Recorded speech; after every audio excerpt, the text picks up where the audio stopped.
waktu itu karena saya dikasih antibiotik nggak kuat, jadi saya sesak napas dan lain sebagainya. Iya. Tapi antibiotiknya diberhentikan. Nah, setelah saya mendapat sertifikat negatif, jadi lulus saya, Mas. Tapi 2 minggu kemudian timbul efek di tubuh saya itu masih sering sesak napas, di paru-paru kayak ada gelembung-gelembung gitu. Nah, ketika saya periksa kan dokter bilang secara imunitas tidak ada lagi COVID di tubuh saya. Secara imunitas sudah tidak ada. Tetapi efek ke jaringan tubuh yang lain ini yang harus disembuhkan. Nah, itu nggak perlu perlu waktu cukup lama, Mas, 2 tahun. Saya harus menyembuhkan penyakit yang dirusak oleh COVID di tubuh saya ini. Oke.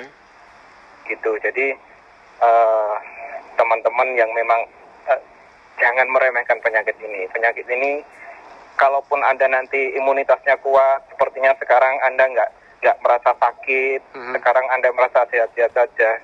Itu belum tentu apabila virus ini masuk ke tubuh Anda dan pada akhirnya merusak jaringan yang lain.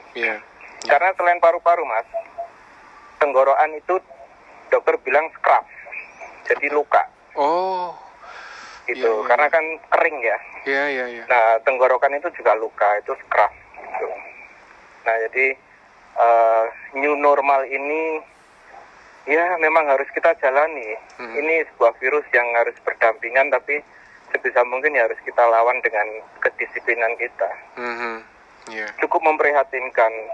Makanya kalau saya dengar ada perawat yang sampai meninggal, rasanya banget, Mas. Berantas sekali rasanya. Saya nggak cuma lihat perawatnya, tapi janin yang umur 4 bulan itu loh, Pak. Ya. Karena ketika saya dirawat itu saya kan ngobrol sama perawat-perawat itu ya, mereka nggak pulang, gitu kan. Nggak bisa berinteraksi dengan istrinya dan suaminya secara normal, di rumah. Anak-anaknya. Nah, kemudian sampai mungkin harus meninggal dan lain sebagainya. Ini, ayolah kita ini sebagai sesama yang harus saling inilah, jangan. Iya, Mas. Ini new normal ini agak berat nanti memang dijalankan. Ya, karena kita hidup normal dengan aturan baru ini kan belum tentu semua orang bisa menjalani ya, Mas Imam ya. Iya. Itu baru dari sisi segi kesehatan sakit yang mungkin teman-teman yang pernah COVID rasakan. Belum dari sisi moral, sosial di lingkungan yang dia terima. Karena saya pernah cerita, Mas, saya kan sempat harus pindah rumah. Saya sempat harus mengasingkan diri. Ya, didatengin di teror WA dan lain sebagainya. Nah, ini corona ini hampir merusak segala sendi sosial, sendi ekonomi, semuanya ini dibikin berantakan. Tapi ya memang kalau kita harus berdampingan, ya harus kuat-kuat aja. Ya, Mas Imam. Iya, setuju saya. Iya. Nah itu, jadi yang masih sehat, ojo sampai kena COVID, jangan sampai, bener. Lorone itu, kalau saya bilang ya, mungkin memang benar, kalau sakit, kena corona, tiba-tiba 2 hari meninggal, itu bisa terjadi.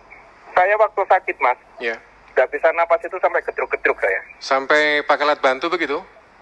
Oh enggak, saya karena sempat, kan di rumah ya, sempat, jadi ketika saya sesak napas, nggak bisa napas, jenengan tahu gedruk-gedruk, Mas, jadi saya sampai, kaki saya tuh sampai saya hentak-hentakan gitu.